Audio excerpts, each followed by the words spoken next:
Colossenses 3, versículo 22.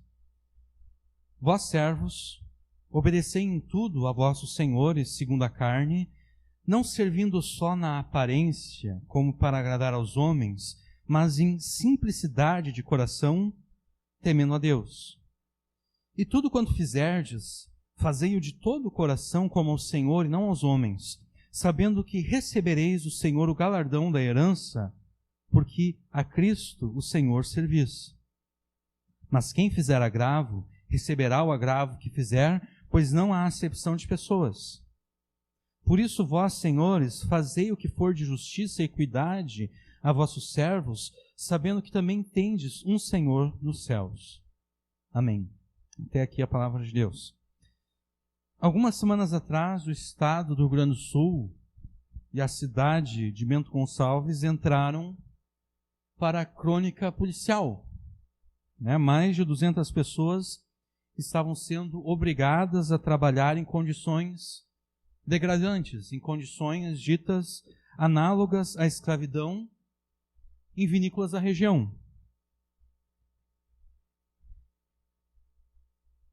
Todos nós que estamos aqui nessa noite, com a maioria da população brasileira, felizmente, nós jamais precisamos nos sujeitar a isso, né?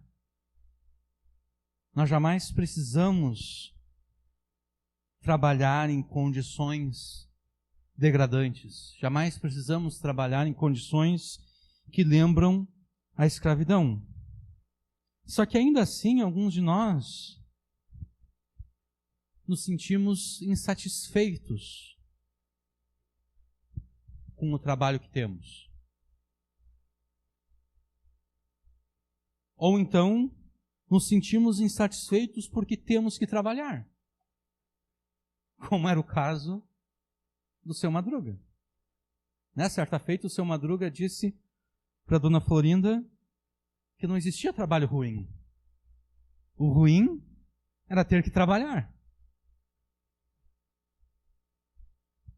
Então, ainda que nós aqui, com a maioria da população brasileira, felizmente jamais precisamos nos sujeitar a trabalhar em condições semelhantes à escravidão, ainda assim, muitos de nós nos sentimos insatisfeitos com o trabalho que temos, ou então nos sentimos insatisfeitos com o fato de que nós temos que trabalhar.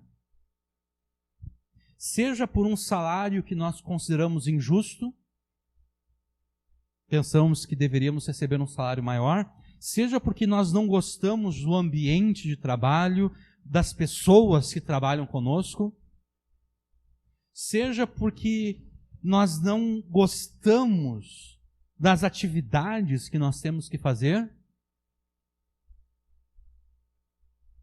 Alguns de nós simplesmente não gostamos de fazer o que fazemos para ganhar a vida.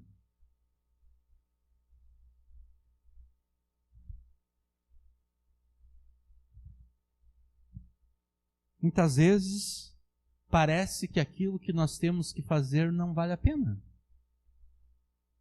Não tem sentido nenhum. Qual é o valor de fazer aquilo que nós temos que fazer para sobreviver? Um peso como este não é fácil de ser carregado. E em muitos casos, esse peso ele causa esgotamento físico, esgotamento emocional, psicológico e até mesmo espiritual em muitas pessoas. Certamente as pessoas para quem Paulo escreveu esse conjunto de versículos que nós acabamos de ler, elas não gostavam daquilo que elas tinham que fazer para sobreviver. Essas pessoas, nós lemos 5 versículos, Do 22, 23, 24, 25 e o primeiro versículo do capítulo 4. Os 4 primeiros versículos são endereçados a servos, a escravos, a pessoas que estavam escravizadas. a pessoas que tinham donos, a pessoas que, se eles, servos, escravos, não obedecessem, provavelmente castigariam, seriam castigados. Se eles não obedecessem aos seus senhores, eles seriam castigados fisicamente.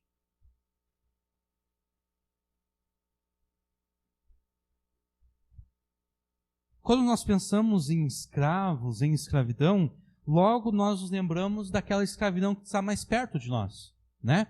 Nós nos lembramos dos navios negreiros trazendo os negros africanos para as Américas para serem aqui escravizados. E é normal que nós pensemos nisso porque é aquilo que está mais perto de nós.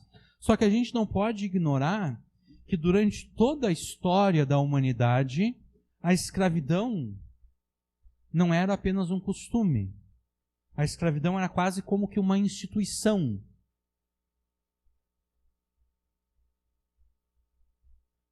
Praticamente desde que o homem pecou, desde que Adão e Eva foram expulsos do Jardim do Éden, a escravidão surgiu. Haviam pessoas mais fortes que se adonavam das mais fracas e obrigavam as mais fracas a fazer a sua vontade.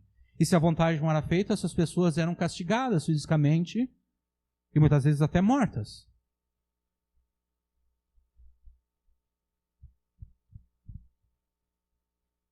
Nos dias de hoje, existem muitos que tentam desacreditar a fé cristã, desacreditar o Evangelho e a Bíblia, e eles fazem isso citando esses versículos aqui que nós lemos.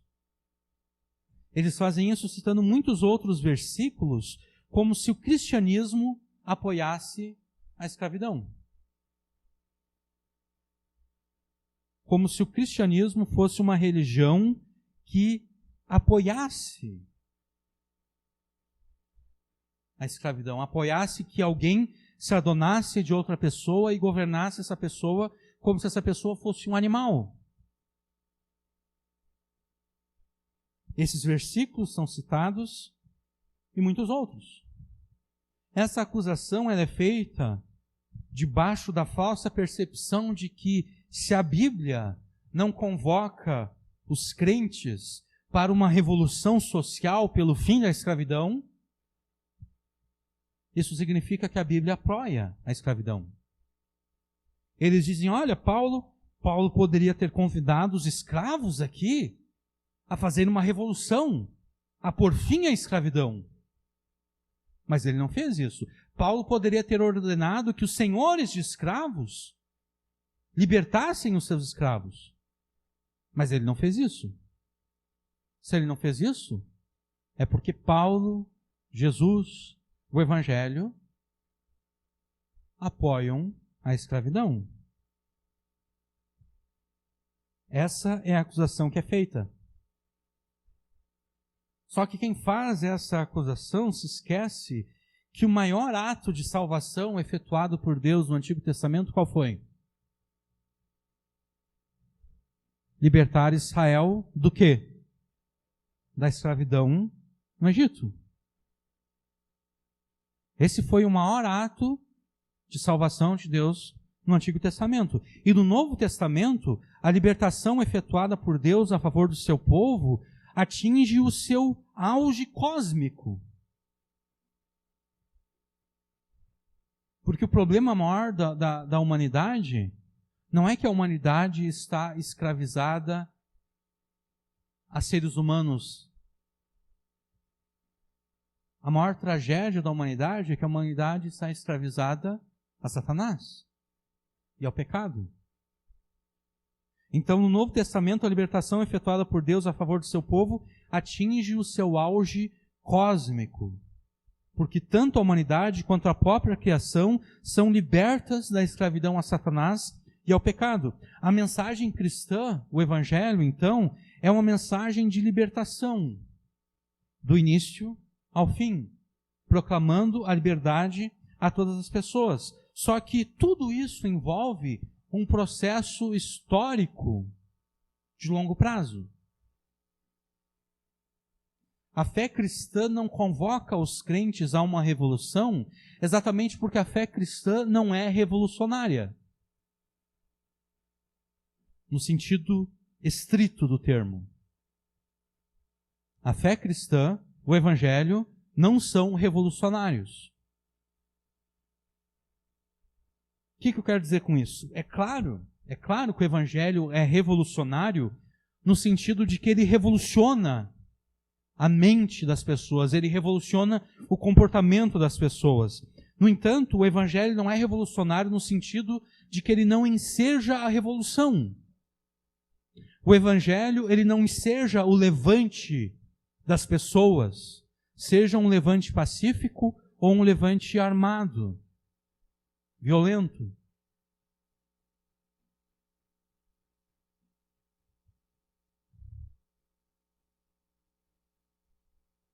O lema do evangelho, como diz o profeta, é não por força nem por violência, mas pelo meu espírito. A revolução trazida pelo evangelho é uma revolução silenciosa, que vai ocorrendo sem que ninguém perceba, que vai comendo pelas beiradas, como se diz, à medida em que mais e mais pessoas são convertidas a Jesus. Daí, de repente, existe um número suficiente de pessoas que se renderam a Cristo. Então, os pecados da cultura, como por exemplo a escravidão, são cessados.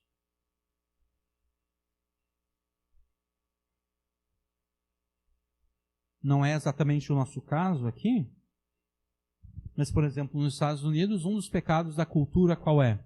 Da cultura americana? É o aborto.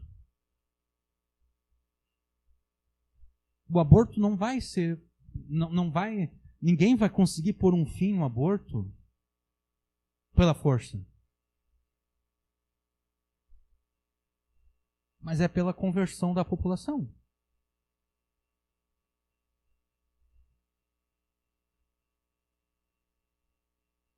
Era comum, nos dias de Paulo, era comum acontecer, sabe o quê? No Império Romano. Um casal tinha um filho e de repente o casal percebia que não era hora de ter um filho. Sabe o que eles faziam? Eles abandonavam o recém-nascido em qualquer lugar, na rua, na praça da cidade, qualquer lugar. As pessoas passavam e tinham vários bebês jogados ali chorando, morrendo. Paulo não chegou em Roma. Bom, Paulo chegou em Roma preso, né? Mas a pessoa que fundou a igreja de Roma, não se sabe quem é, essa pessoa não começou a fazer um levante político para proibir que as pessoas abandonassem os recém-nascidos na rua. Mas o que aconteceu foi o seguinte: os crentes começaram a recolher esses recém-nascidos e começaram a criá-los como seus próprios filhos. E de repente, a fé cristã tinha tomado todo o Império Romano. De repente, grande parte das pessoas que viviam debaixo do Império Romano se declaravam cristãs. E daí sabe o que aconteceu? As pessoas não mais jogavam seus filhos fora. Porque se percebia isso como sendo um pecado extremamente grosseiro, um pecado atroz, uma atrocidade fazer isso. Então a revolução trazida pelo Evangelho não é uma revolução causada por manifestações, sejam essas manifestações pacíficas ou violentas. Não, é uma revolução silenciosa, que vai ocorrendo no coração dos indivíduos, até que de repente, grande parte dos indivíduos daquela sociedade serve a Jesus e os pecados daquela cultura são cessados, são interrompidos.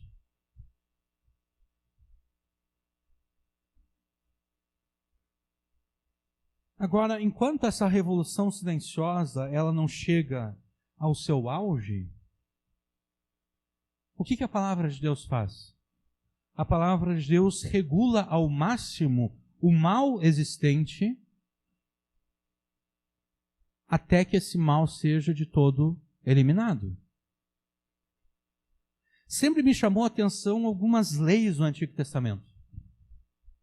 Por exemplo, tem uma lei que diz mais ou menos o seguinte: quando um homem tiver duas mulheres e aquele não ama tanto, der a luz ao seu primeiro filho, ele não pode dar a primogenitura para o filho da mulher que ele mais ama. Eu pensava, por que tem essa lei? A palavra de Deus já não diz que o casamento é entre um homem e uma mulher? Por que Deus colocaria uma lei que diz quando um homem tiver duas mulheres? Se está claro na lei de Deus que o casamento é entre um homem e uma mulher.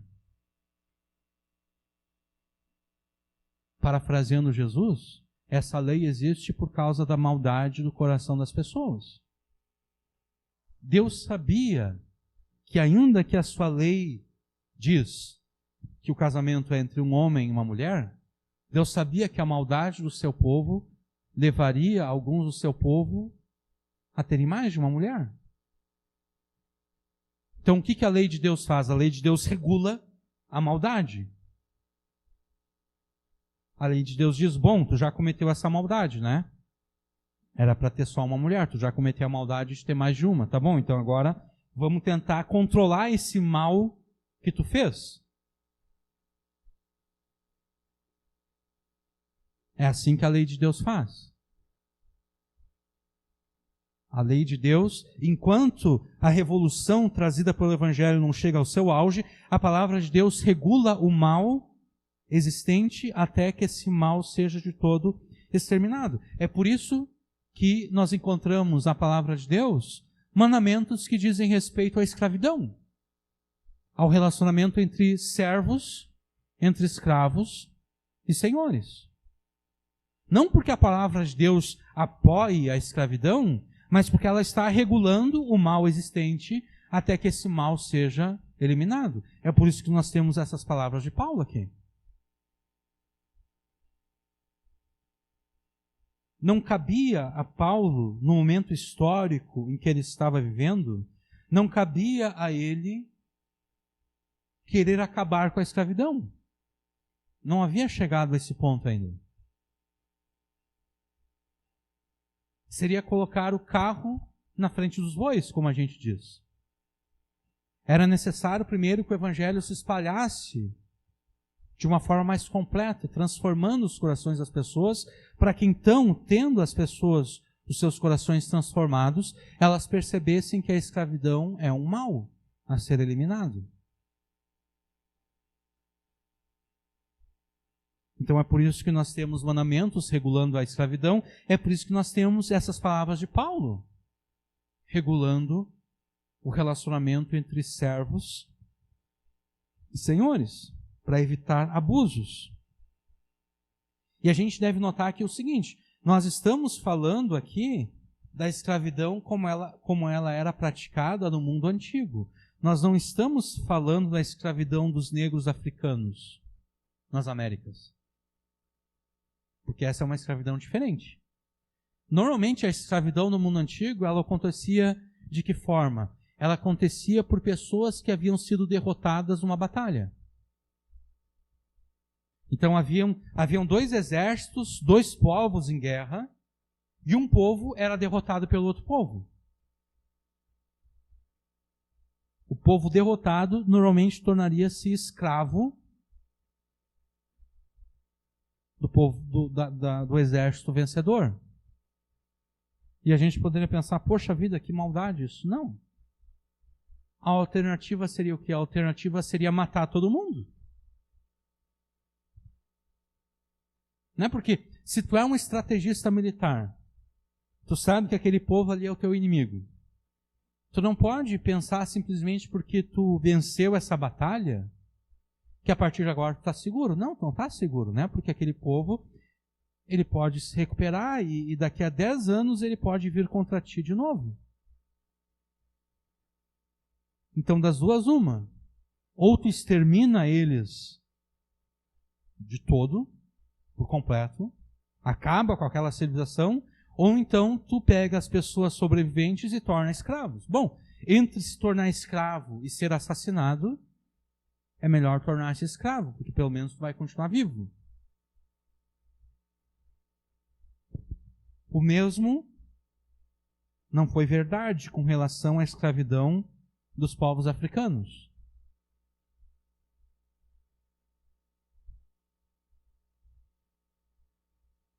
E o problema é que muitos, ao longo da história recente, tentaram usar a Bíblia para justificar a escravidão dos negros.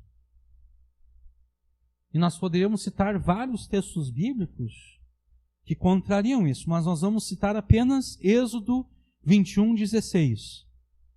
Quem sequestrar uma pessoa e vendê-la, ou mesmo se ficar com ela em seu poder, certamente será morto. Isso é o que era feito com os negros africanos, né? Eles eram sequestrados da sua terra, eles eram trazidos para cá e eles eram vendidos.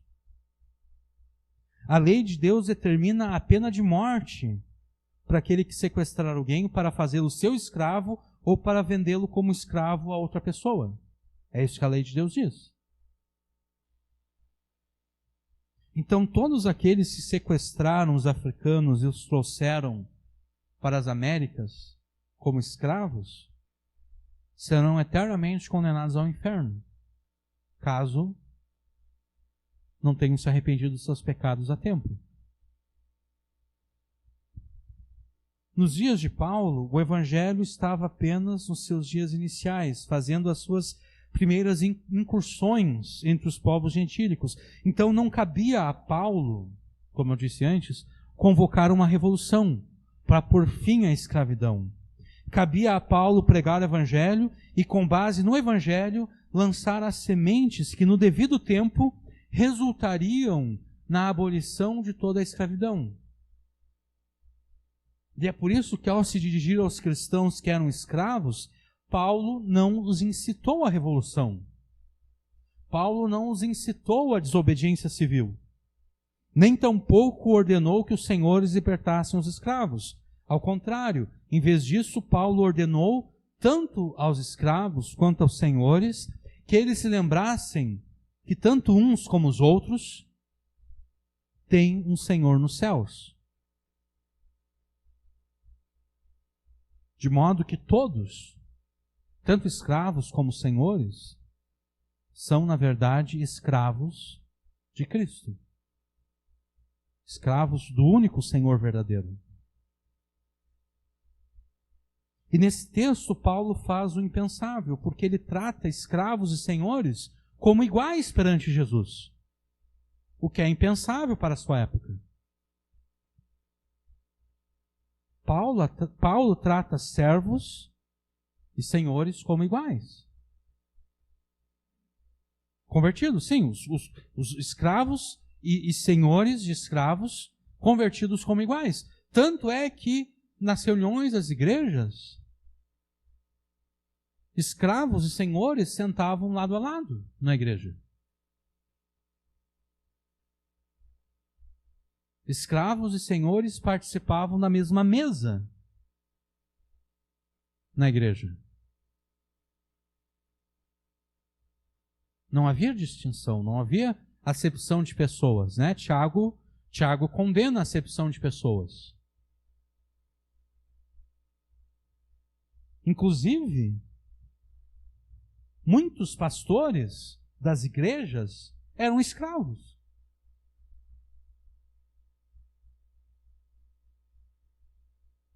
Muitos líderes da igreja, para quem Paulo escreveu, e depois do 2º século, 3º século, eram escravos. Pessoas que ainda serviam debaixo da escravidão, mas que tinham sido chamados para o ministério. Então Paulo faz o impensável, ele trata escravos e senhores como iguais perante o único Senhor dos céus e da terra, Jesus Cristo. Então, sendo que escravos e senhores são iguais perante Jesus, não faz sentido que um seja dono de outro. Não faz sentido que um pertença ao outro. A igualdade com a qual Paulo trata escravos e senhores é a semente evangélica e cristã que no devido tempo germinaria e poria um fim à escravidão.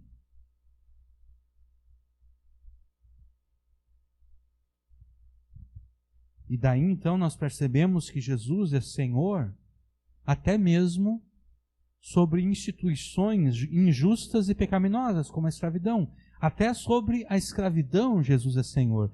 E Jesus usa o seu senhorio sobre essas instituições injustas e pecaminosas para destruí-las no seu devido tempo.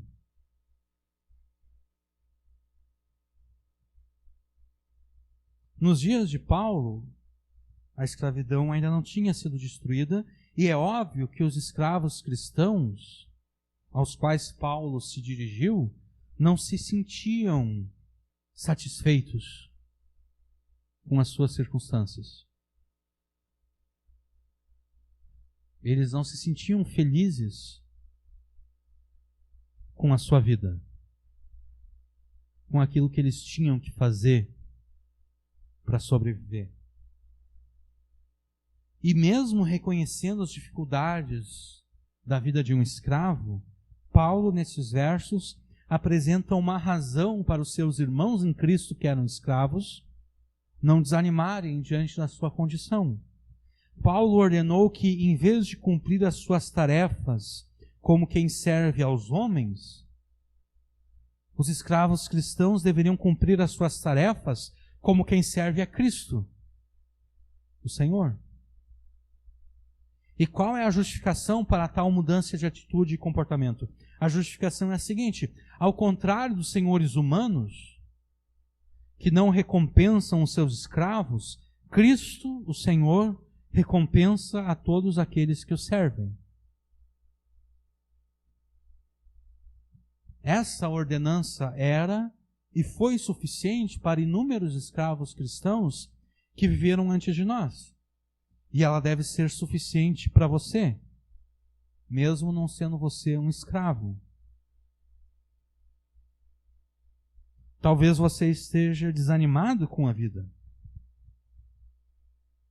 Talvez você esteja desanimado com aquilo que parece ser o teu destino nesse mundo. Talvez você se sinta esgotado com as tuas obrigações e tudo aquilo que você deve fazer para sobreviver neste mundo. E se é assim que você se sente, e se é assim que você encara a vida, em primeiro lugar, agradeça a Deus porque você não viveu nos dias de Paulo. Porque se você tivesse vivido nos dias de Paulo, você muito bem poderia ser um escravo. Agradeça a Deus que você vive num período da história em que a escravidão já foi terminada.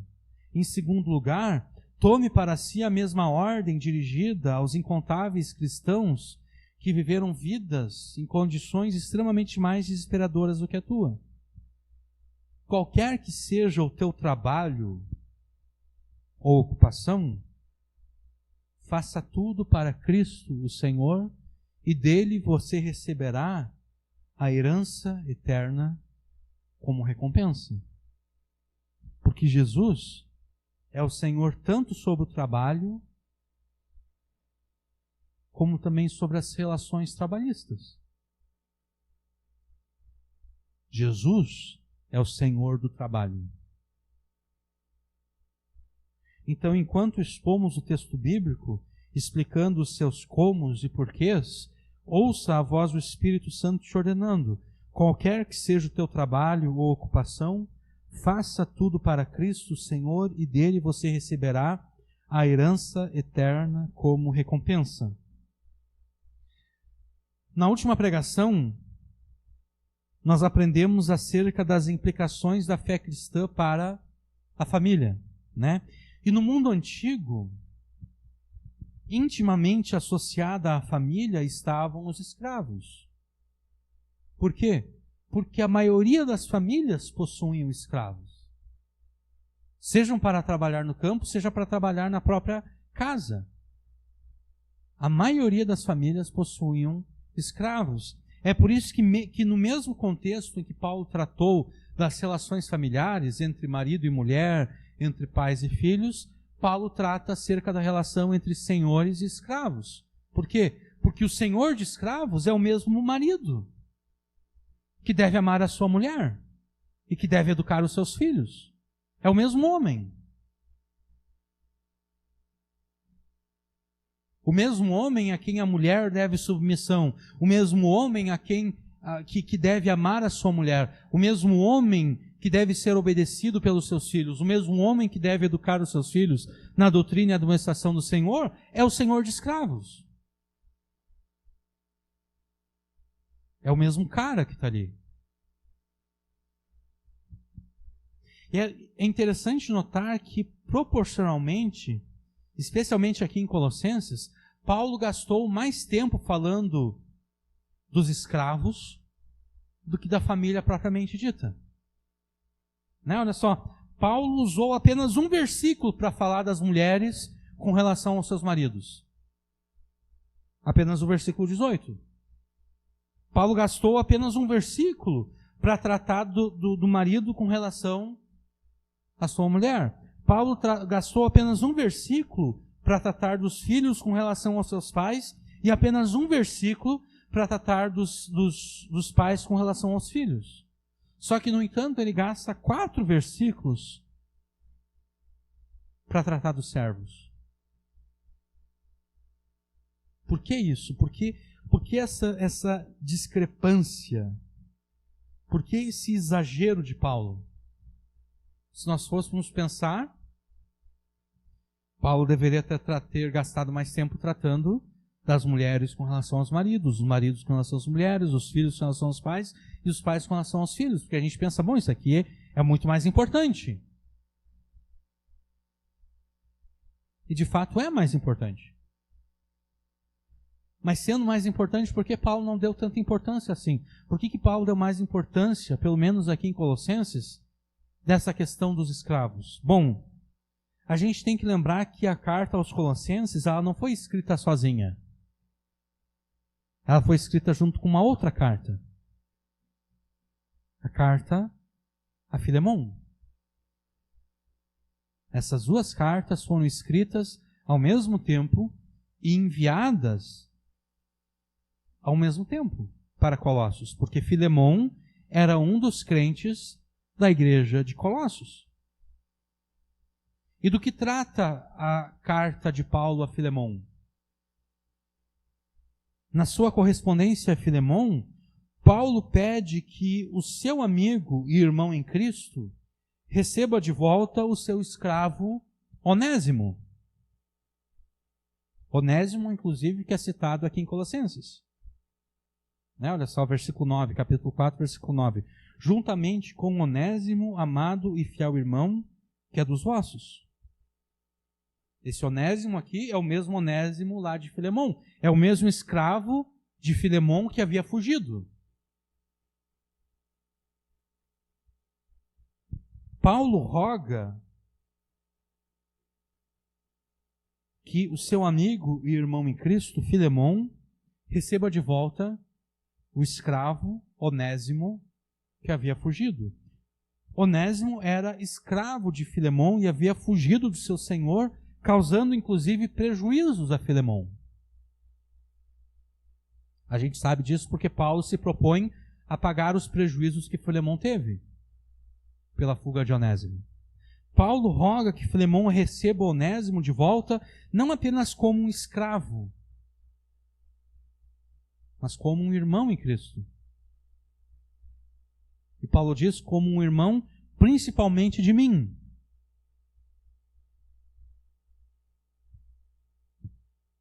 Porque quando fugiu de Filemon, Onésimo, a gente não sabe se propositadamente ou não, Onésimo encontrou-se com Paulo em Roma. Paulo estava preso em Roma, Paulo estava preso naquilo que a gente poderia chamar de uma prisão domiciliar. Né? Nos nossos dias, Paulo teria uma tornozeleira eletrônica, né, controlando seus movimentos. E Paulo, estando nesse tipo de prisão, ele podia receber qualquer pessoa na sua casa. Ele, obviamente, só não podia sair dali, mas ele poderia receber qualquer pessoa. E Onésimo se encontrou com Paulo. A gente não sabe se Onésimo procurou Paulo ou se, por coincidência do destino, entre aspas, Onésimo de repente chegou na casa de Paulo. Tudo que a gente sabe é que Onésimo encontrou-se com Paulo, Paulo pregou o evangelho para Onésimo e Onésimo se converteu. E tendo se convertido, Onésimo passou a ajudar Paulo no ministério. Mas Paulo achou injusto que Onésimo o servisse no evangelho, sendo que Onésimo tinha fugido do seu senhor, de Filemão. Então Paulo está escrevendo essa carta aos Colossenses. Paulo escreve uma correspondência particular a Filemão, rogando por Onésimo. Mais uma vez nós percebemos Paulo plantando as sementes que mais tarde frutificariam e dariam fim ao sistema escravagista. Porque Paulo apela a Filemão a favor de Onésimo para que ele seja recebido por Filemão como um irmão em Cristo, como alguém que é igual a ele mesmo, Filemão. Como alguém que é igual a Paulo. Paulo pede que Filemão receba Onésimo da mesma forma que Filemão receberia Paulo, caso Paulo chegasse na casa de Filemão.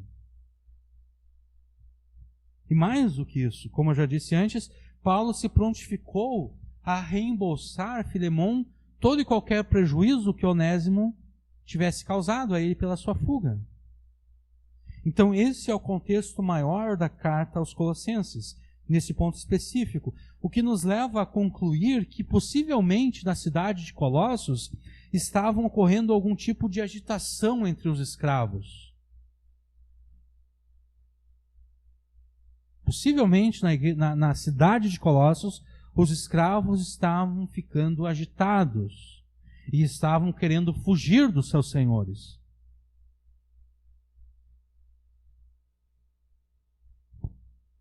Não necessariamente. Porque Onésimo era incrédulo quando ele fugiu. Então, provavelmente, o que estava acontecendo é que na cidade de Colossos, os escravos estavam ficando agitados, estavam querendo se rebelar contra os seus senhores, estavam querendo fugir, estavam querendo causar prejuízo aos seus senhores. E sabendo Paulo que boa parte dos membros da igreja de Colossos eram formados por escravos, Paulo percebe o perigo disso para a igreja. Paulo pensa, poxa vida, a maior parte da igreja, quer dizer, não necessariamente a maior parte da igreja, mas uma boa parte da igreja de Colossos é formada por escravos. Se essa agitação que está havendo entre os escravos de Colossos começa a contaminar aqueles escravos que são cristãos, vai haver uma divisão na igreja de Colossos. E isso é inadmissível. É inadmissível que haja divisões dentro da igreja. Então, para prevenir isso, é que Paulo destina bastante espaço para tratar acerca dos servos. Paulo começa a apresentar as implicações da fé cristã para o trabalho, mesmo para aqueles que são escravos, afirmando que eles devem obediência aos seus senhores humanos. Vós, servos, obedecei em tudo a vossos senhores, segundo a carne.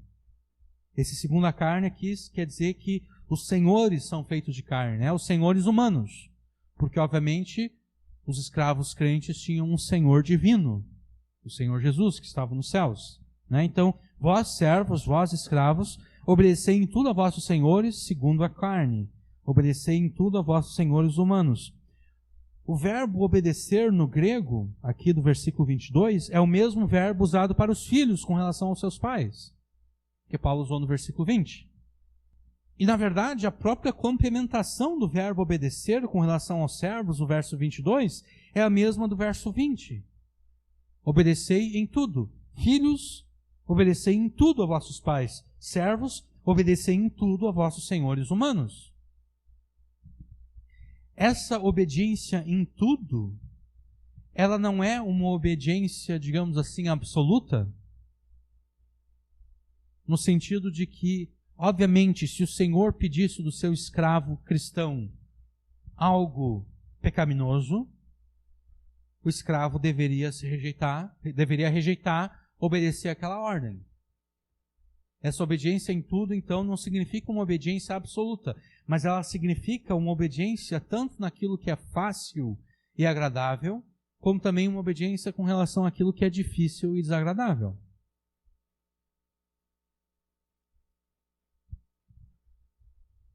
Essa obediência, ela não deve ser apenas aparente, né? Obedecer em tudo a vossos senhores, segundo a carne, não servindo só na aparência.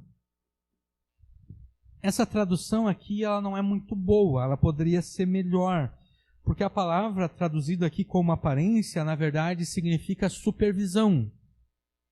Ou seja, os servos, eles não deveriam obedecer aos seus senhores apenas quando os seus senhores estivessem observando-os, supervisionando-os.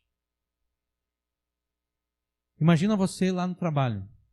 Você lá está cumprindo as suas atividades, de repente tu olha assim e tu vê que o teu chefe, o teu patrão está te observando. Então tu pensa, opa, agora eu tenho que caprichar aqui, né? Porque a chefia está observando. Mas daí, de repente tu percebe que ele já não está mais ali. Daí tu pensa, bom, agora eu posso fazer esse trabalho aqui de qualquer jeito porque não tem ninguém me observando. Não. A obediência deve ser feita sempre da melhor forma possível, quer o Senhor estivesse observando, vigiando, supervisionando ou não.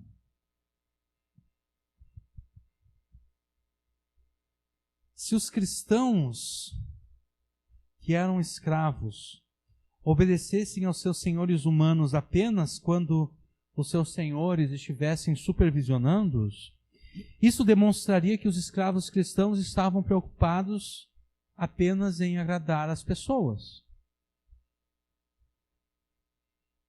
Não é porque tu está fazendo enquanto a pessoa está olhando. Quando a pessoa não está mais olhando, tu não está mais fazendo. Parece eu e os meus colegas lá no Liberato na aula de educação física. Normalmente, em educação física, a gente jogava futebol. Mas, às vezes, o professor queria que a gente fizesse exercícios físicos. E um desses exercícios era o polichinelo. Então, a gente fazia um círculo, o professor ficava no meio, né? E a gente ficava fazendo polichinelo, ele ficava contando o número de polichinelos. Agora, obviamente, o professor ele não conseguia enxergar em 360 graus, né? Ele tinha que estar virado para um lado. Então, por exemplo, se ele estivesse virado para lá, quem estava de frente do professor e nos lados estava fazendo polichinelo corretamente, mas quem estava atrás estava só fingindo. E daí, quando a gente percebia que ele se virava, a gente começava a fazer direito o polichinelo e os outros passavam a fingir.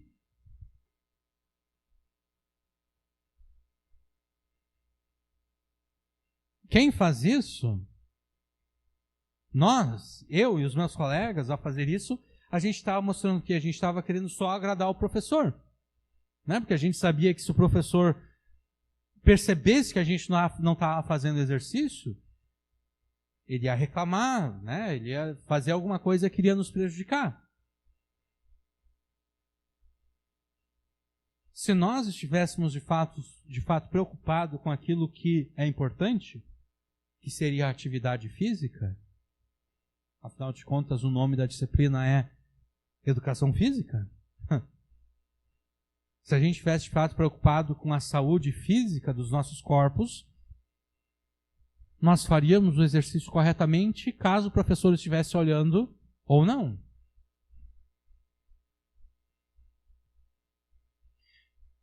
Então, se os cristãos que eram escravos obedecessem aos seus senhores humanos apenas quando estes os estivessem supervisionando, isso demonstraria que os escravos cristãos estavam preocupados apenas em agradar as pessoas.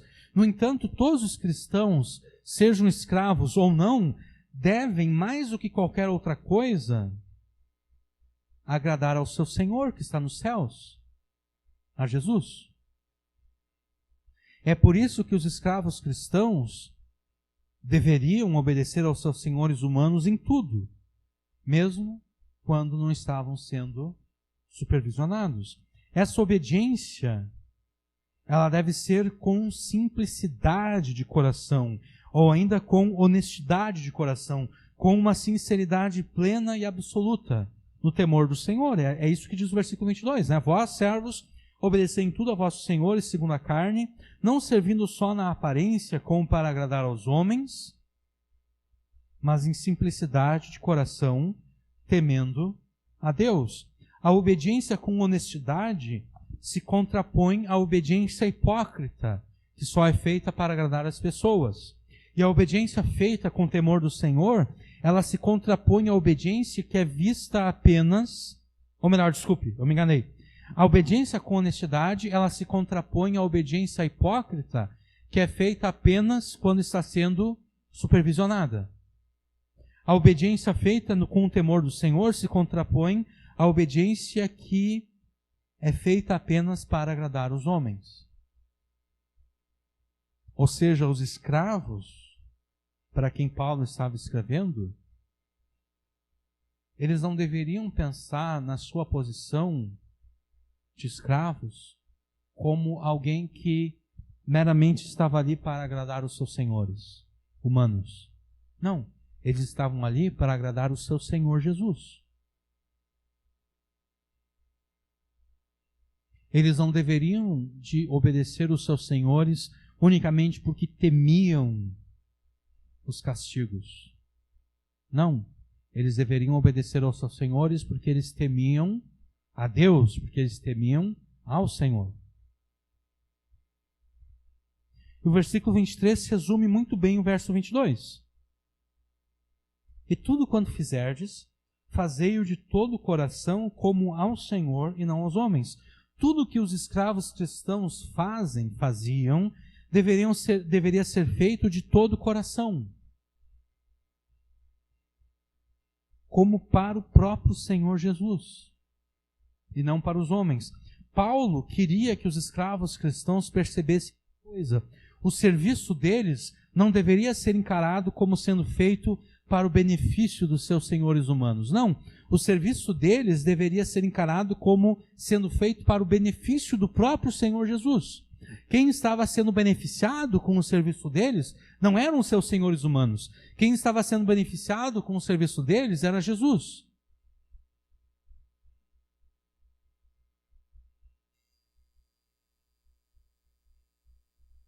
Se o serviço dos escravos cristãos fosse apenas para o benefício dos seus senhores humanos, eles, os escravos cristãos, não teriam muito o que esperar, né? Porque qual é o senhor humano que recompensaria o seu escravo por um serviço bem feito? Não há necessidade de recompensa, porque é a função do escravo fazer um serviço bem feito. Mas como o serviço dos escravos cristãos é, na verdade, feito para o benefício de Jesus Cristo, ele, Jesus Cristo, recompensa aqueles que o servem. Versículo 24. Sabendo que recebereis do Senhor o galardão da herança, porque é a Cristo, o Senhor, que servis. Se os escravos cristãos estivessem pensando que o seu destino nesse mundo era servir aos senhores humanos, eles estavam enganados. O destino deles nesse mundo era servir ao Senhor Jesus. E eles serviriam ao Senhor Jesus servindo os seus senhores humanos. Da mesma forma que a mulher serve ao Senhor Jesus, submetendo-se ao seu marido. Da mesma forma que o homem serve ao Senhor Jesus, amando a sua mulher, da mesma forma que os filhos servem ao Senhor Jesus, obedecendo aos seus pais, da mesma forma que os pais servem ao Senhor Jesus, educando os seus filhos na doutrina e administração do Senhor.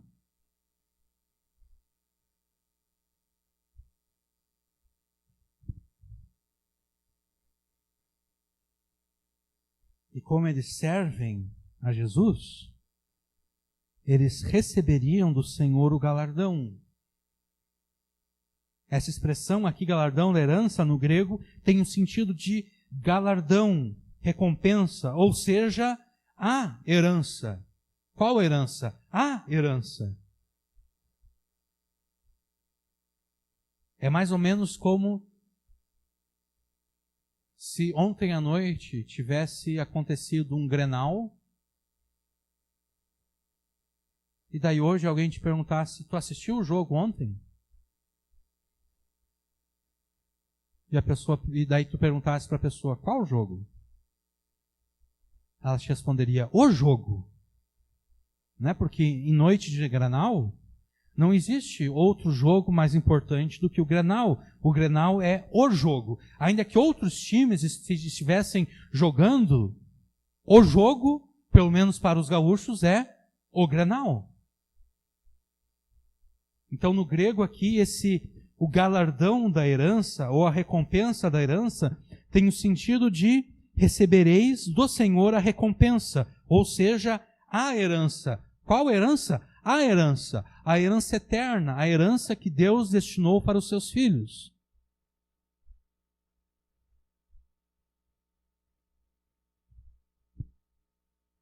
Os escravos cristãos receberão do Senhor a herança eterna como recompensa pelo seu trabalho bem feito.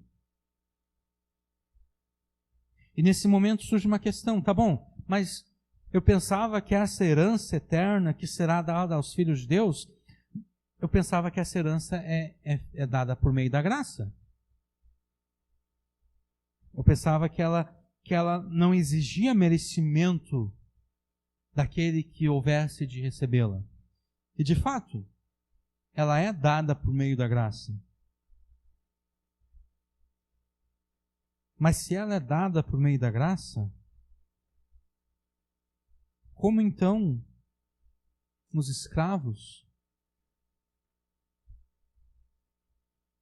recebem a promessa de que eles terão essa herança por meio do seu trabalho bem feito? Bom, a herança eterna dos filhos de Deus, ela será dada sim por meio da graça.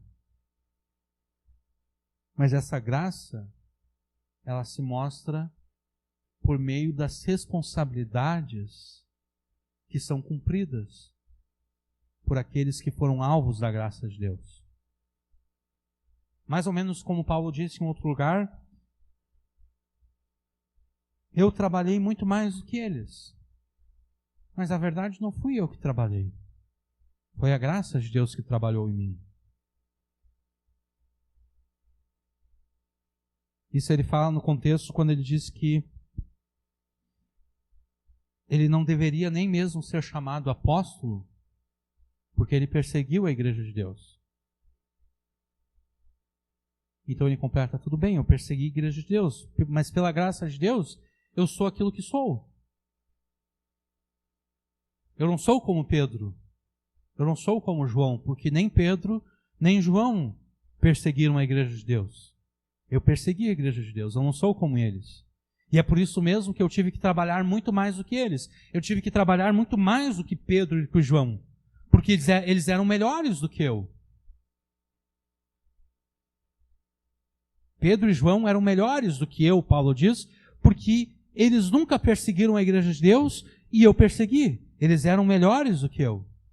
Então eu tive que trabalhar muito mais do que eles para me tornar apóstolo. Mas na verdade não fui eu que trabalhei, foi a graça de Deus que trabalhou em mim. Então, essa herança, a herança eterna dos filhos de Deus, ela é dada por meio da graça? Sim, mas ela é dada como recompensa pelo trabalho da graça na vida daqueles que creem em Jesus.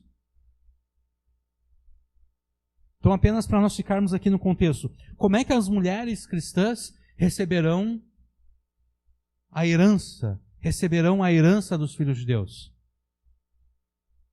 submetendo-se aos seus maridos. Ou seja, à medida em que a graça de Deus trabalha na vida delas, levando elas a se submeterem aos seus maridos. Como é que os homens cristãos receberão a recompensa, receberão a herança eterna dos filhos de Deus?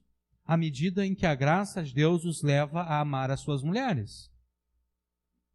Como é que os filhos receberão a herança eterna dos filhos de Deus? À medida em que a graça de Deus os leva a obedecer aos seus pais. Como é que os pais receberão a eterna herança dos filhos de Deus? À medida em que a graça de Deus os leva a criar os seus filhos na doutrina da demonstração do Senhor.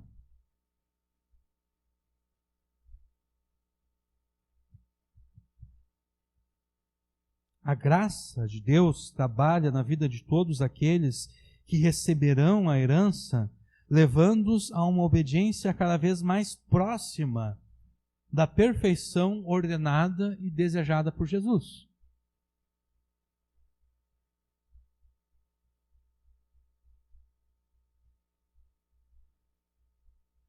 A graça de Deus na vida dos escravos cristãos se manifesta por meio de um trabalho bem feito,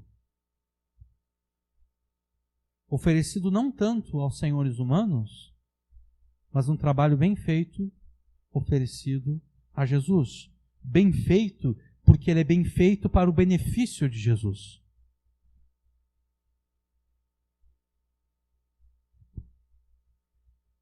Mas o contrário também é verdadeiro. Se um trabalho bem feito oferecido ao Senhor Jesus resulta em recompensa, um trabalho mal feito oferecido ao Senhor Jesus resulta em punição.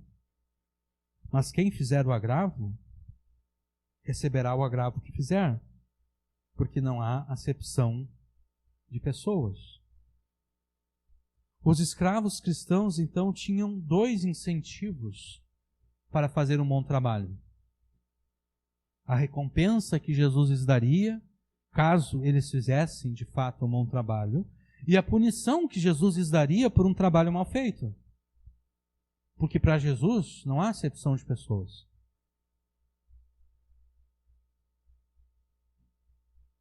Jesus não é adepto da teologia da libertação como alguns teólogos católicos, principalmente na América do Sul, ensinam. A teologia da libertação é aquela teologia que diz que Deus fez a opção pelos pobres.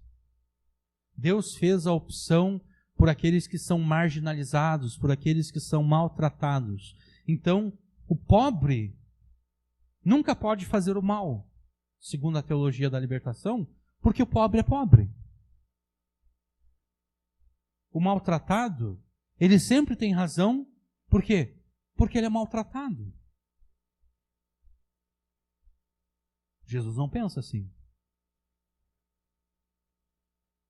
Jesus sabe que quer a pessoa seja pobre, quer a pessoa seja rica, todos são pecadores. Jesus sabe que quer a pessoa seja um escravo, quer a pessoa seja um senhor de escravo, todos são pecadores. E Jesus é justo.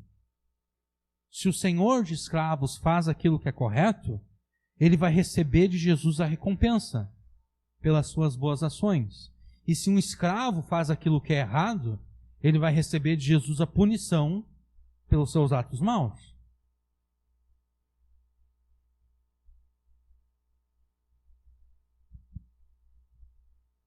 Para Jesus não há acepção de pessoas, não há parcialidade, Jesus não tem favoritos.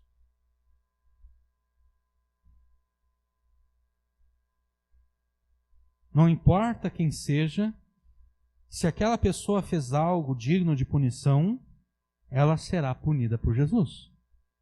Ela fez o agravo, ela vai receber como punição um agravo feito.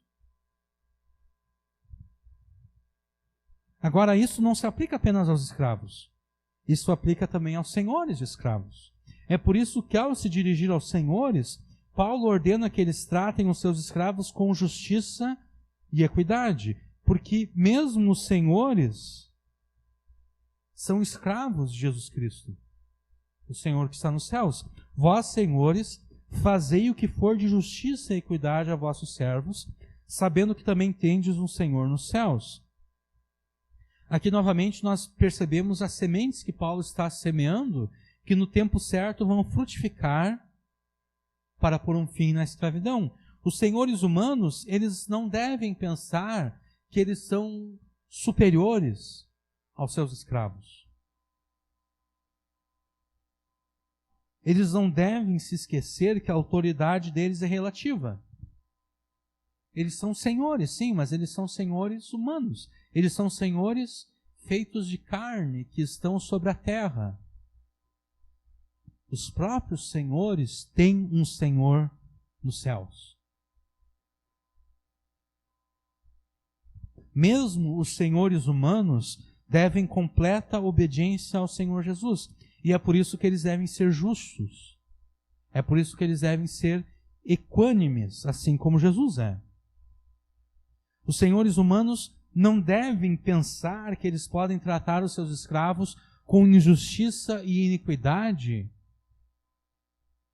e pensar que podem fazer isso de forma a não correr nenhum perigo, de forma a não receber nenhum castigo, nenhuma punição de Jesus. Porque se eles fizerem isso, se eles tratarem os seus escravos com injustiça e iniquidade, Jesus, o Senhor deles, vai se vingar deles. Pois para Jesus não há parcialidade. Em Jesus não há acepção de pessoas. E é interessante notar o contraste que Paulo faz aqui, né? No versículo 22, os senhores são senhores de carne. No versículo 1 do capítulo 4, Jesus é o Senhor nos céus. É como se Paulo estivesse dizendo, olha, vocês têm que se colocar no devido lugar. Vocês são senhores, sim, mas vocês são senhores quase que por capricho do destino. Assim como vocês são senhores, vocês muito bem poderiam ser servos.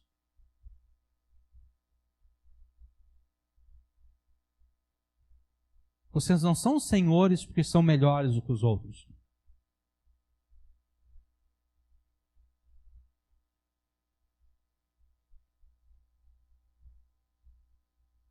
A autoridade e poder deles em nada se compara com a autoridade e poder de Jesus. E assim como os seus escravos lhe deviam obediência em tudo, os senhores humanos devem igual obediência ao Senhor Jesus. Isso, os senhores humanos devem igual obediência ao Senhor Jesus. Graças a Deus, nenhum de nós nasceu como escravo. Graças a Deus, nós não nascemos nos dias de Paulo, em que facilmente nós poderíamos ser escravos de alguém. Graças a Deus, nenhum de nós nasceu com a possibilidade de ser escravizado. Mas ainda assim é possível que para alguns de nós, a ocupação ou o trabalho que temos tenha se tornado um peso, um fardo, algo difícil de ser carregado. E a partir de agora eu vou usar a segunda pessoa do singular. E eu vou supor que para você, a ocupação que você tem, o trabalho que você tem, tornou-se um fardo, tornou-se um peso. A questão é por que a tua ocupação ou trabalho se tornou um peso? Por que é que se tornou um fardo para você, a sua ocupação ou trabalho? Será que você é como o seu Madruga, que disse para a dona Florinda que não existe trabalho ruim, o ruim é ter que trabalhar? Ou será que você não se importa em ter que trabalhar, mas se sente como se o seu trabalho não valesse a pena? Se você é como o seu Madruga, se você acha que não existe trabalho ruim, o ruim é ter que trabalhar, você está errado. Porque o trabalho em si não é uma maldição. O trabalho, na verdade, é um privilégio. Quando você trabalha, você está imitando a Deus. Quando você trabalha, você está imitando a Jesus. Num certo dia de sábado, Jesus encontrou um homem coxo, um homem paralítico. E Jesus ordenou que aquele homem se levantasse e levasse a sua cama para a sua casa. E quando aquele homem fez isso, ele ficou curado. Como eu disse, isso aconteceu num dia de sábado, e os judeus viram aquele homem carregando a sua cama no dia de sábado. E eles perguntaram para aquele homem por que ele estava desobedecendo o quarto mandamento. E ele disse, olha, não é minha culpa. O homem, eu era paralítico. Talvez até vocês já tenham me visto ali, eu era paralítico. O homem que me curou, Jesus, ele disse que eu deveria de levar a minha cama. E quem sou eu para desobedecer? Afinal de contas, ele me curou a mim? Alguém que era paralítico? Ao ouvir isso, os judeus começaram a planejar a morte de Jesus. Porque, aparentemente, Jesus estava desobedecendo o quarto mandamento. Aparentemente, Jesus de fato não estava desobedecendo o quarto mandamento, mas de acordo com a tradição dos judeus, ele estava. A resposta de Jesus aos que o perseguiam foi a seguinte: meu pai trabalha até agora e eu trabalho também. Isso é João 5, versículo 17.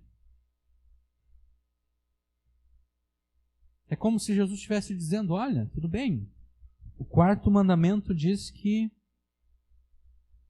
as pessoas devem descansar. Mas só porque é dia de sábado, o meu pai não deixa de trabalhar, o meu pai não deixa de administrar o universo que ele criou. E nem eu. Meu pai trabalha até agora e eu trabalho também. Assim como Deus criou o universo,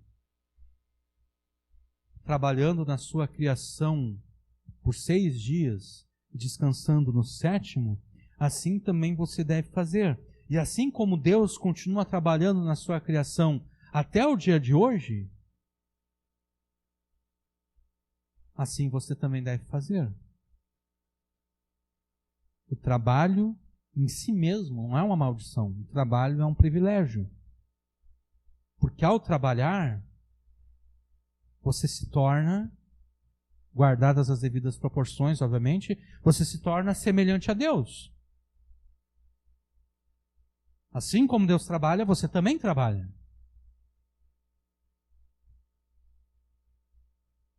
Você deve considerar o trabalho uma honra, porque pelo trabalho você é feito imitador de Deus, o Pai, e de Jesus Cristo. Deus lançou as sementes na criação de tudo aquilo que a criação pode se tornar. Cabe à humanidade levar a criação ao seu potencial máximo, ordenado por Deus.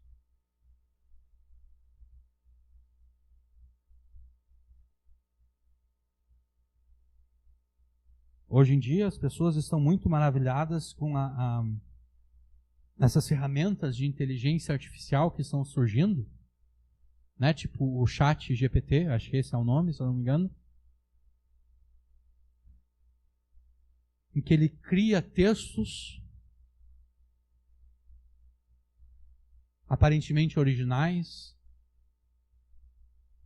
inteligências artificiais que criam imagens, que fazem pinturas artísticas baseadas em obras já existentes, ou até mesmo pinturas artísticas completamente originais.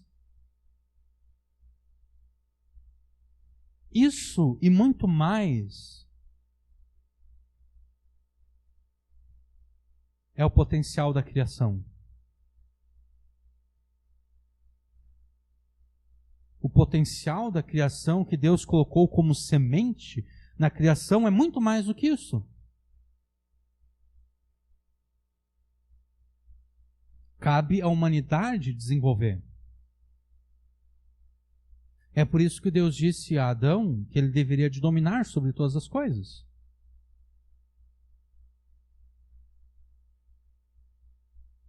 o domínio da humanidade que Deus determinou sobre a criação é chamado na teologia de mandato cultural.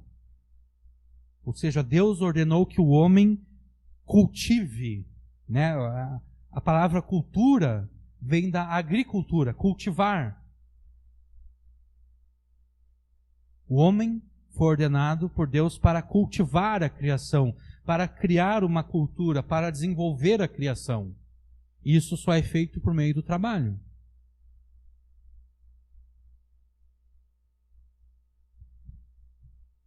O pecado, obviamente, tornou o trabalho mais difícil, tornou o trabalho mais árduo. Porque agora nós deveremos comer do suor do nosso rosto. Mas ainda assim o mandato permanece. O trabalho deve ser feito. A criação deve ser desenvolvida. A criação deve ser levada ao seu potencial máximo. A maldição do pecado colocou toda a criação para trabalhar contra o trabalho da humanidade. Mas Jesus, ao se tornar homem como nós, está revertendo essa maldição paulatinamente. Nós não temos tempo agora para explicar tudo isso, mas não tem problema, porque nós já fizemos isso pelo menos 2 vezes, nas 2 oportunidades que tivemos de pregar no Salmo 8. No Salmo 8, nós vemos Jesus, o segundo Adão, exercendo o seu domínio sobre toda a criação. E é por meio do teu trabalho, um trabalho bom e fiel, oferecido a Jesus, é por meio do teu trabalho, bom e fiel, oferecido a Jesus, que Jesus está paulatinamente revertendo a maldição do pecado sobre a criação. É por isso que Paulo pode se sentir muito tranquilo em afirmar que o serviço dos escravos cristãos estava beneficiando Jesus. Por quê? Porque o serviço dos escravos cristãos estava cooperando com Jesus no ministério de Jesus, de trazer toda a criação para novamente debaixo do controle de Deus.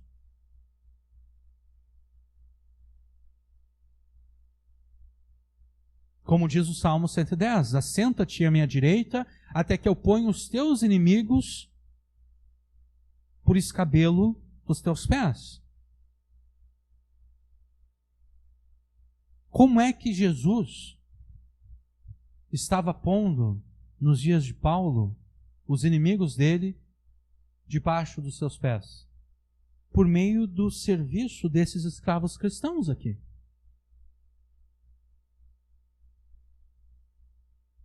Como é que hoje Jesus está colocando os inimigos dele debaixo dos seus próprios pés? Por meio do teu trabalho.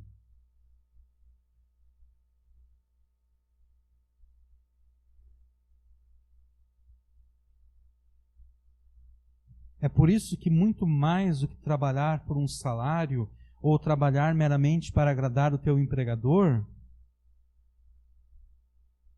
muito mais do que isso, você deve cumprir as suas obrigações do trabalho para o benefício de Jesus. O teu trabalho deve ser feito como quem tem consciência de que ele está sendo feito para o benefício de Jesus. E é óbvio aqui que nós estamos pensando em um trabalho digno, né? Nós não estamos pensando em um trabalho, entre aspas, como assaltante de banco ou qualquer outra coisa parecida. Não é não. Nós estamos pensando num trabalho correto, num trabalho digno. Toda e qualquer coisa que um crente faz deve ser feito com a consciência de que aquilo está beneficiando Jesus. De que aquilo está sendo feito para avançar o domínio de Jesus sobre todas as coisas.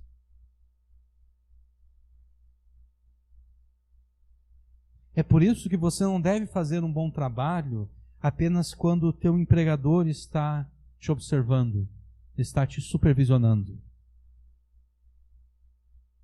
Não, teu trabalho deve ser feito da melhor forma possível a todos os momentos, quer você esteja sendo supervisionado ou não. Tudo o que você faz deve ser feito com o máximo da tua capacidade. Você não deve pensar, hoje eu estou desanimado, hoje eu vou matar o trabalho, hoje eu vou fazer um trabalho assim, mais ou menos. Não. Todo dia, toda vez que você está trabalhando, tudo que você faz deve ser feito com o máximo da tua capacidade. Porque você não está fazendo para o benefício do teu empregador, você não está fazendo nem para o teu próprio benefício, para receber um salário, não. Você está fazendo para o benefício de Jesus.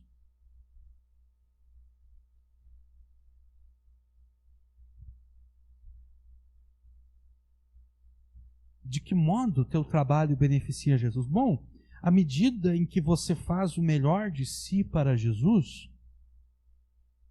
você está testificando ao teu empregador e aos teus colegas de trabalho a eficácia da graça de Deus em ti.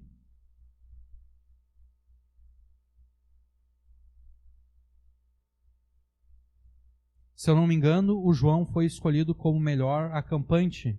Foi isso, né? No Palavra da Vida, né? Equipante, isso, então. Tu não fica orgulhoso ao saber disso? E Deus fica também orgulhoso, né? Porque, claro, naquele contexto lá, todos são crentes, ou pelo menos todos se dizem crentes. Mas o João foi aquele que fez o melhor trabalho. Não importava se tinha alguém ali observando ele ou não. Não, ele fez aquilo que ele deu o melhor de si. E o melhor dele foi considerado o melhor de todos.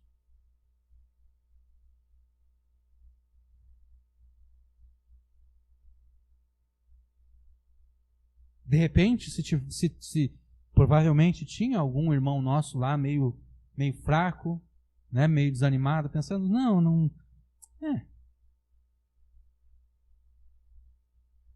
O trabalho do João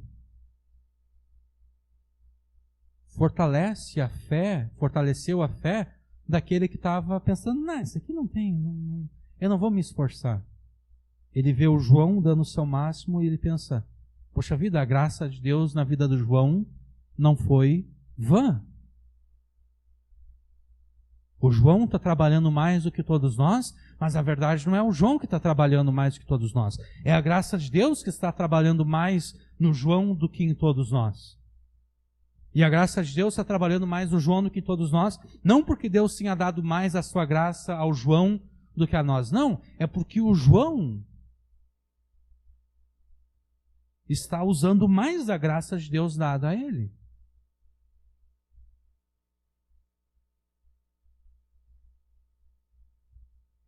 À medida em que você faz o melhor de si para Jesus, a tua pregação no Evangelho passa a ter sentido. Porque de nada adianta você pregar o Evangelho no trabalho, para o patrão, para os colegas de trabalho, e depois você dá um péssimo testemunho, né? Como alguém que não trabalha direito, como alguém que não cumpre as suas responsabilidades, como alguém que não é fiel, como alguém que não é digno de confiança. Né? O testemunho fica prejudicado. Agora você pregou o Evangelho, você falou da graça de Deus e você está mostrando como a graça de Deus de fato é eficaz. Você se torna o melhor naquilo que faz. Você sempre dá o máximo. Você é a pessoa você é o empregado que tem a maior confiança do empregador. Ele sabe que se ele tem que delegar alguma coisa, ele vai delegar a ti. Porque ele sabe que se ele delegar a você, você vai fazer um bom trabalho.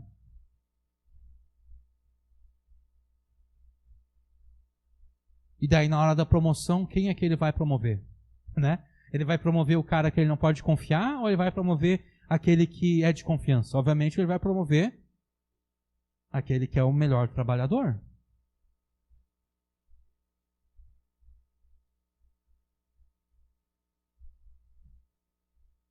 À medida em que você faz o melhor de si para Jesus, você está testificando ao teu empregador e aos teus colegas de trabalho da eficácia da graça de Deus em ti. E fazendo assim, você estará cooperando com o avanço de Deus, com o avanço do reino de Deus sobre a terra. Porque, como eu disse antes, agora a tua pregação de fato faz sentido para o teu pregador e para os teus colegas de trabalho.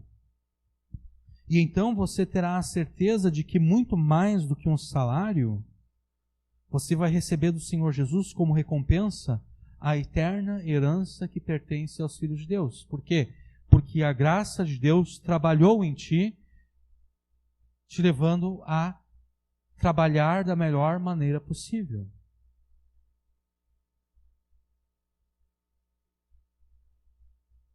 Então não permita que a tua ocupação, que o teu trabalho se torne um peso para você. Não pense que aquilo que você faz não vale a pena ou não faz sentido ou não tem validade alguma.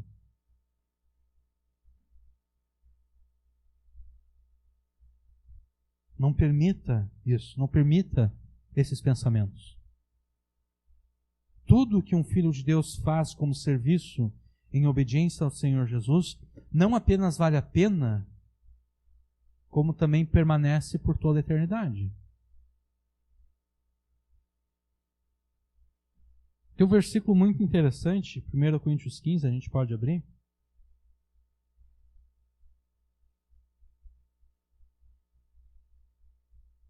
Primeira Coríntios 15, vocês devem saber, é um dos maiores capítulos do Novo Testamento. E ele trata acerca da ressurreição de Jesus.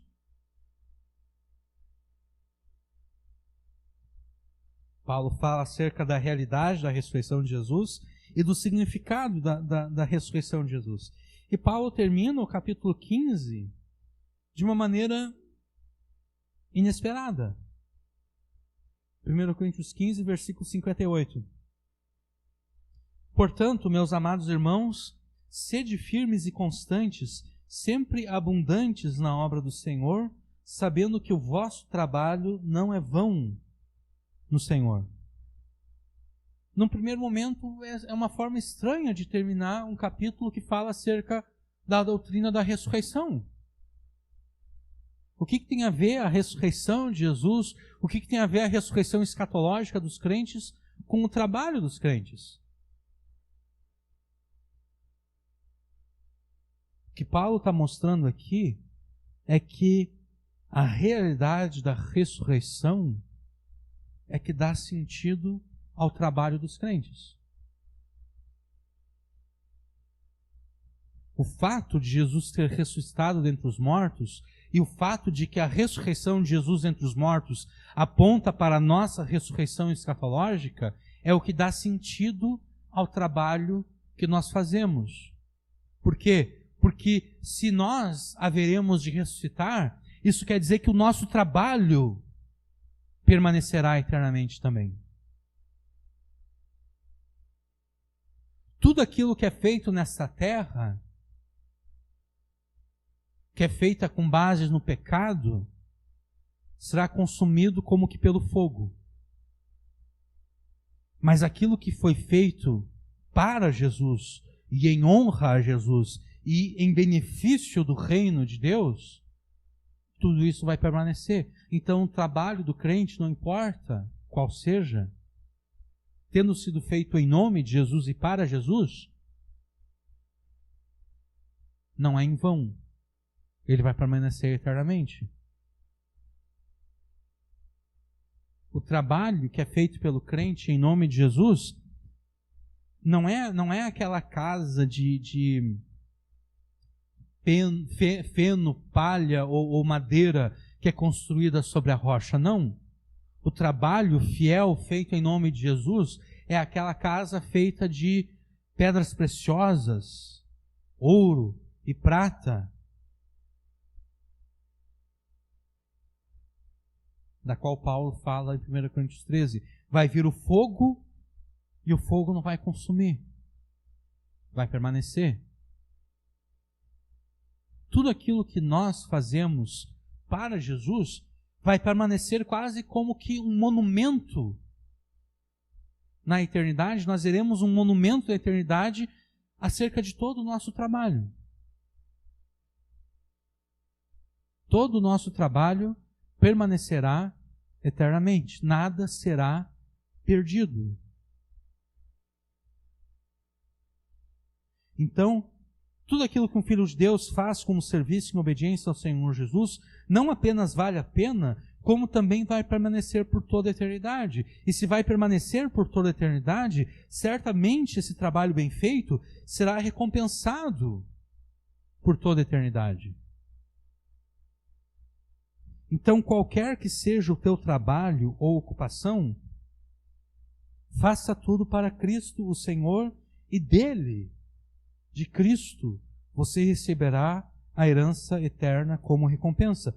E é claro que se você tiver a oportunidade de ter um emprego que pague um salário maior, você deve aproveitar a oportunidade. Porque em outro lugar, Paulo diz aos servos, olha, tu foi salvo sendo servo? Não te preocupa tanto em conseguir conquistar a tua liberdade. Mas se tu tiver a oportunidade de conquistar a liberdade, aproveita.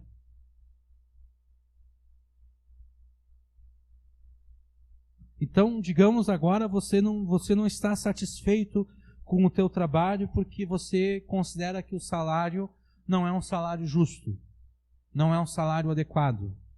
Ou até é um salário adequado para o trabalho que você faz, mas você gostaria de ter um salário maior. Bom, se você tiver a oportunidade de trocar de emprego para um salário maior, troque. Obviamente, os escravos aqui não tinham essa opção, né? Os escravos não tinham opção. Olha, eu quero trocar de senhor. Eu acho que aquele outro homem lá, né? Obviamente, eles não tinham essa oportunidade. Mas nós, graças a Deus, não somos escravos. Nós não somos obrigados a continuar trabalhando para o mesmo empregador. Se tivermos a oportunidade de trocar de emprego, troquemos por um emprego melhor, por um ambiente melhor, por colegas de trabalho melhores, por um salário maior, por um trabalho cuja atividade agrade mais a nós do que aquela atividade que nós fazemos agora. Tudo bem, não há nenhum problema. Troquemos de emprego. Mas trocando de emprego, você deve se dedicar ao máximo nesse novo emprego. Não importa o que você tenha que fazer, faça tudo para Jesus Cristo, teu Senhor. Qualquer que seja o teu trabalho ou ocupação, faça tudo para Cristo e dele você receberá a herança eterna como recompensa. Amém?